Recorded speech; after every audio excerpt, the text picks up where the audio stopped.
Hello बच्चों, आइए start करते हैं। जैसा कि आप लोगों को पता है कि आज 15 अगस्त के इंडिपेंडेंस स्वतंत्रता दिवस को हम लोग क्या बोलते हैं? इंडिपेंडेंस। क्या बोलते हैं बच्चों? इंडिपेंडेंस। इसी दिन हमारा देश आज़ाद हुआ था। आप लोगों को पता है कि पहले हमारे देश पर अंग्रेजों का शासन हुआ करता था। किसका शासन था? अंग्रेजों का। और ये अंग्रेज लोग पूरी तरह से हमारे भारत को अपने कब्जे में करके रखे थे, जिससे हम लोगों को बहुत सारी दिक्कतों का सामना करना पड़ता था। हम लोगों को करना क्या था कि इन लोगों को किसी भी तरह से यहाँ से भगाना था। लेकिन कहते हैं कि जब घर का ही व्यक्ति जब किसी का साथ देने लगे तो उस घर में युद्ध तो होंगे होंगे। इसी तरह से हमारे भारत के कई सारे लोग ऐसे भी थे जो इन अंग्रेजों का साथ दे रहे थे। तभी तो कहते नहीं, लोहे को लोहे से ही काटा जा सकता है।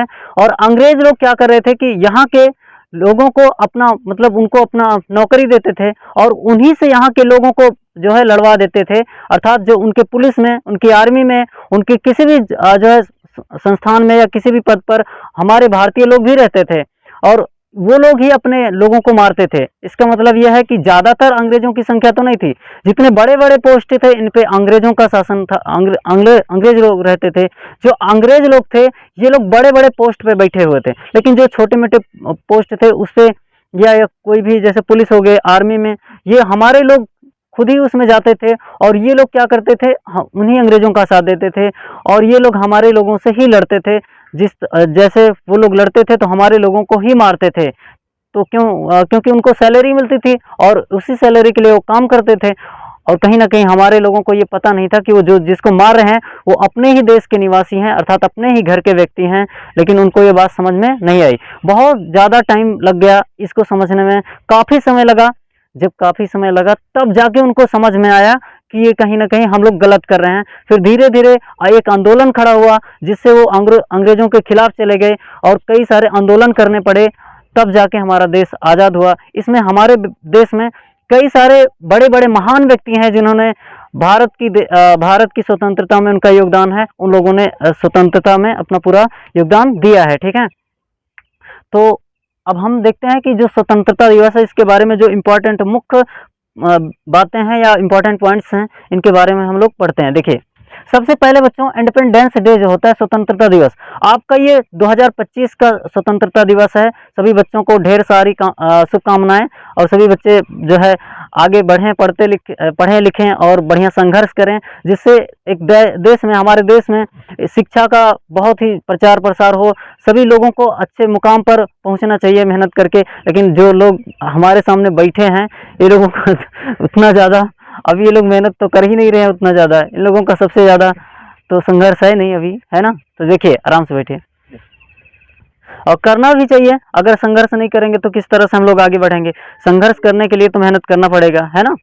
देखो, एक कहावत, एक शायरी है कि तलवारों के साए पर इतिहास हमारा बनता है, जिस ओर जवानी चलती है उस ओर जमाना चलता है। तो आप लोग यंग हैं, मेहनत करिए।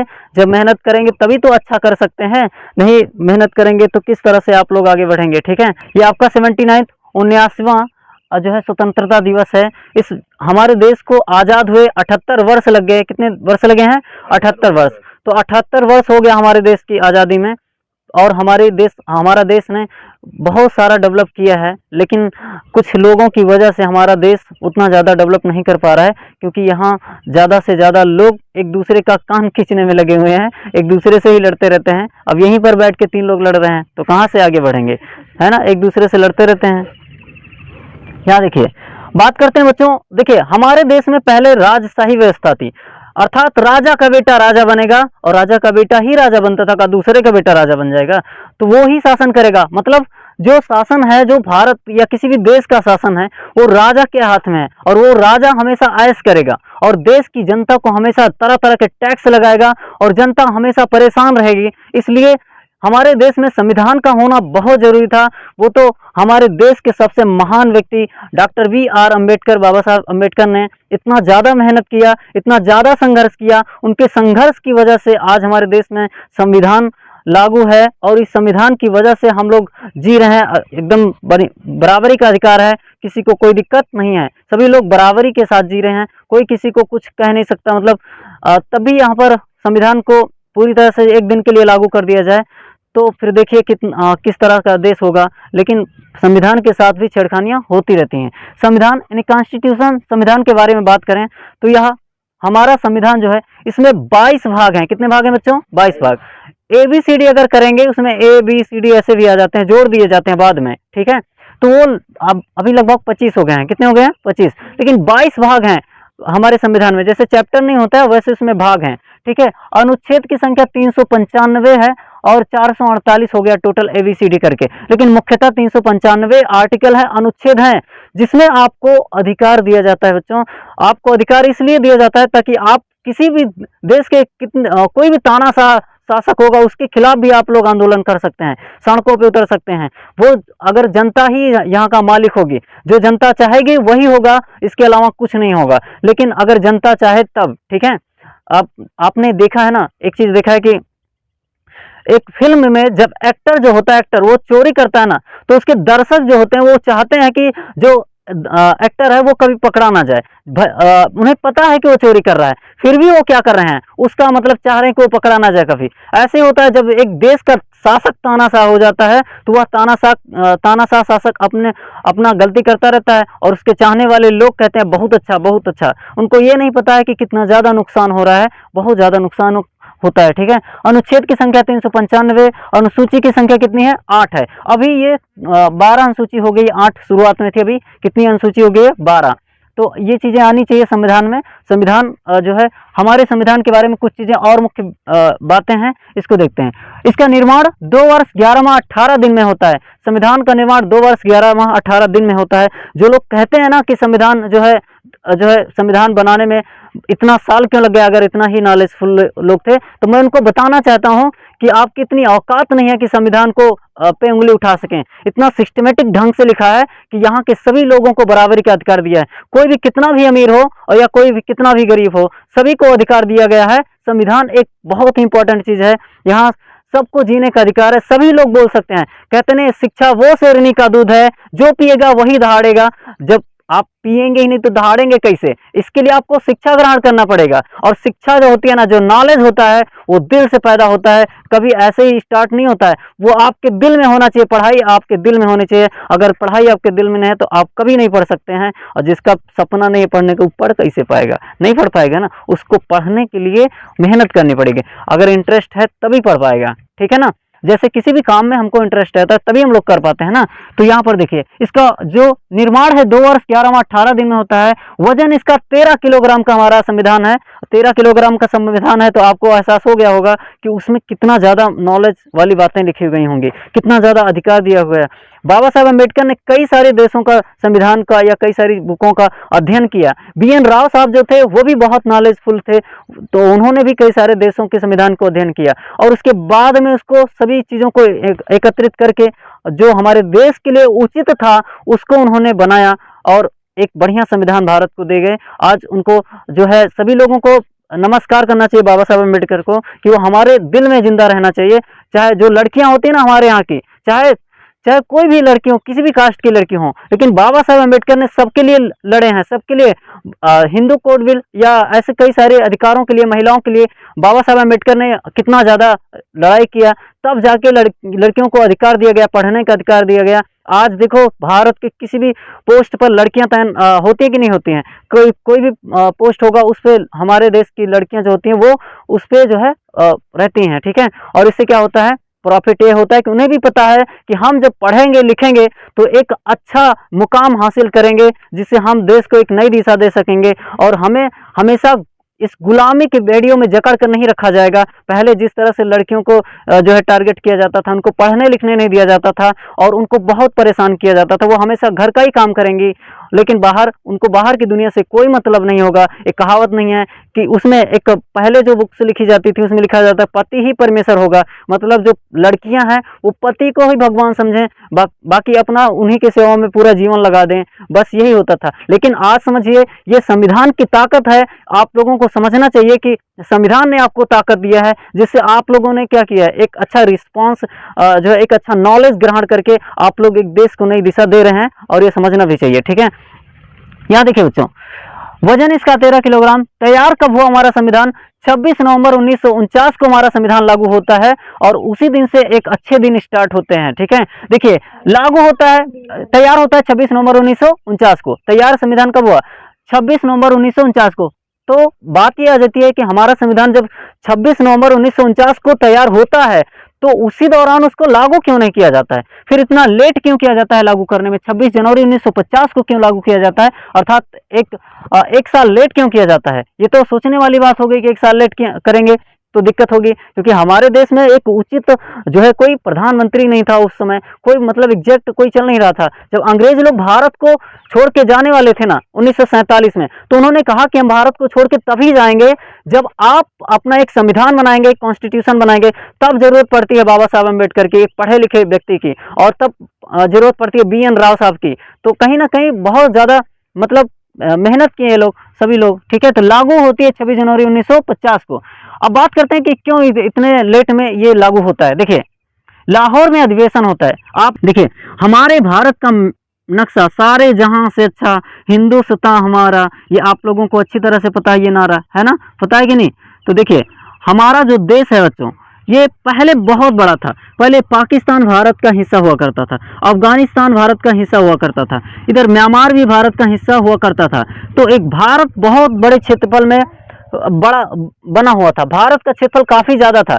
हमारे देश को तोड़ने में अगर अहम योगदान किसी ने निभाया तो वो अंग्रेजों ने निभाया है। कहीं ना कहीं उन्होंने भारत के टुकड़े टुकड़े कर दिए, और ये हम लोग भूल गए कि इन अंग्रेजों ने ही सबसे पहले हमको क्या किया है, नुकसान पहुंचाया है। ठीक है, तो ये अंग्रेजों की देन है जो इस तरह से भारत का नक्शा हो गया, जिसमें कई सारे देश, या चाहे बांग्लादेश हो गया, ये सभी भारत के एक हिस्से हुआ करते थे।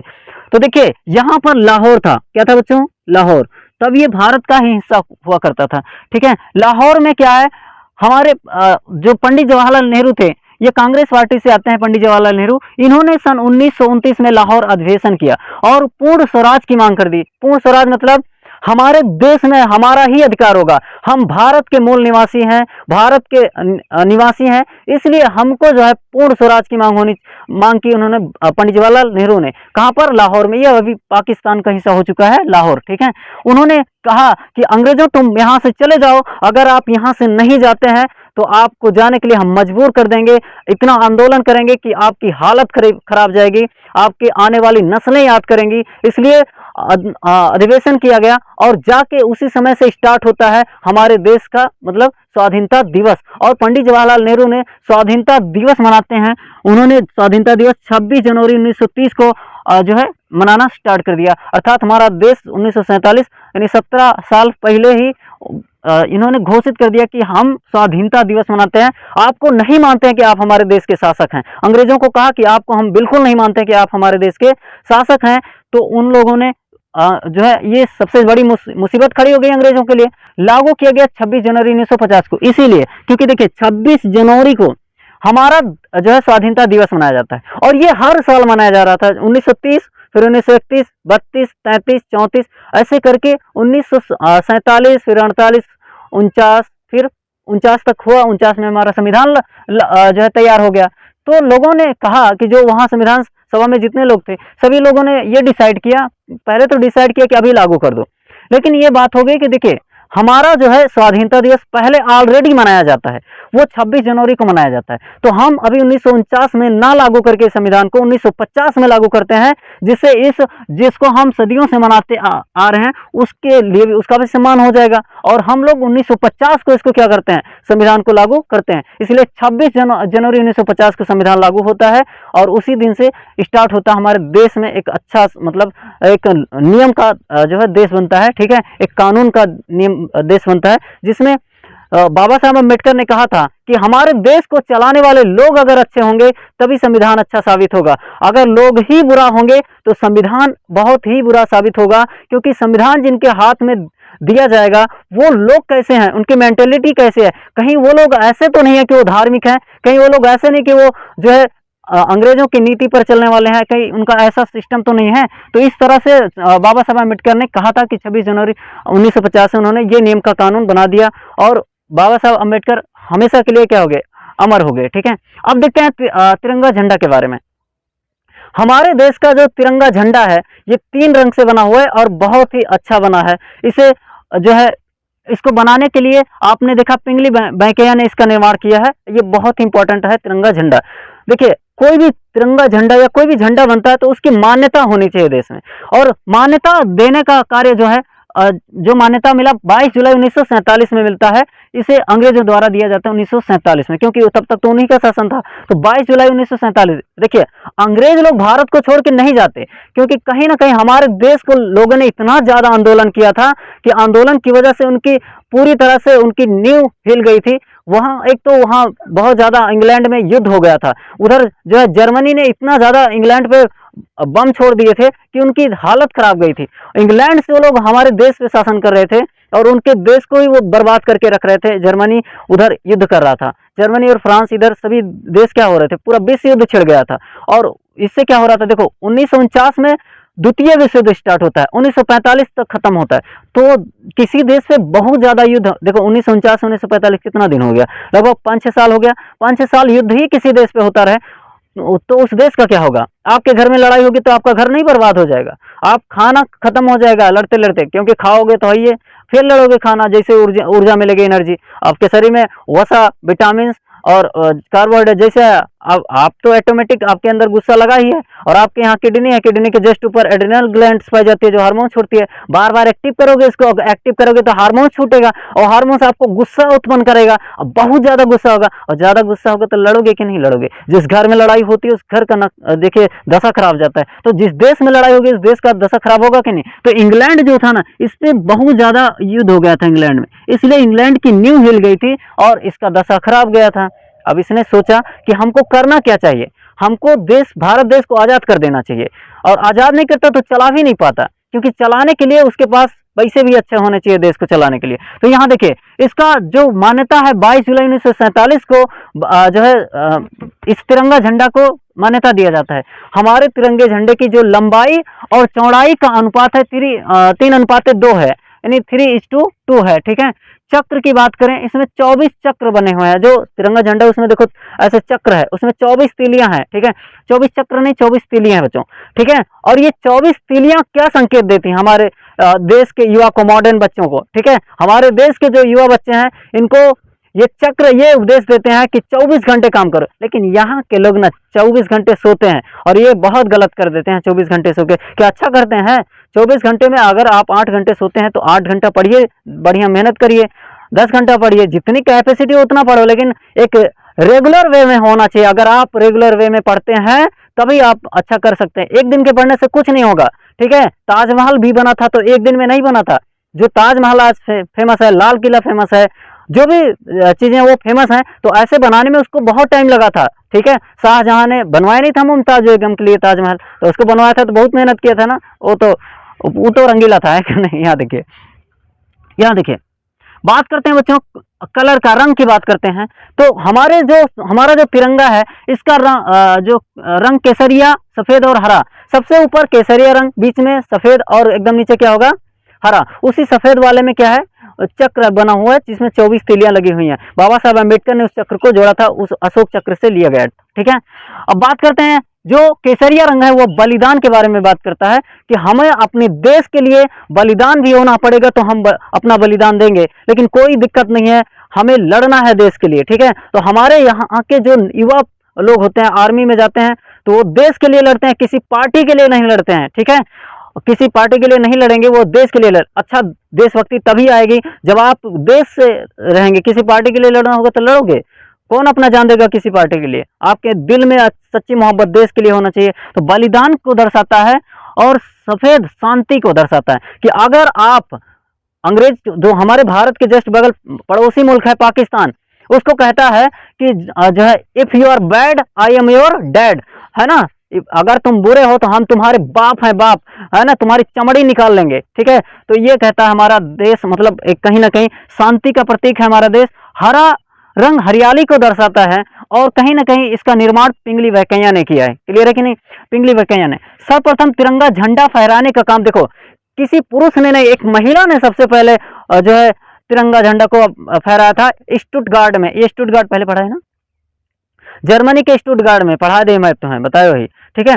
जर्मनी के स्टुटगार्ड में जो है मैडम भीखाजी कामा ने, वहां पर देखिए वहां पर एक अधिवेशन हो रहा था, वहां पर सभी देशों को दिखाना था कि हम कितने पावरफुल हैं। तो तब हमारा देश आजाद नहीं हुआ था, ठीक है। उस समय मैडम भीखाजी कामा ने क्या किया था, उस समय मैडम भीखाजी कामा ने जाके वहां तिरंगा झंडा फहराया था जर्मनी के स्टुटगार्ड में, और बोला था कि हम अपने देश को आजाद करेंगे, इसमें कोई दो राय नहीं है, हम ये मानते हैं कि हमारा देश आजाद है, ठीक है।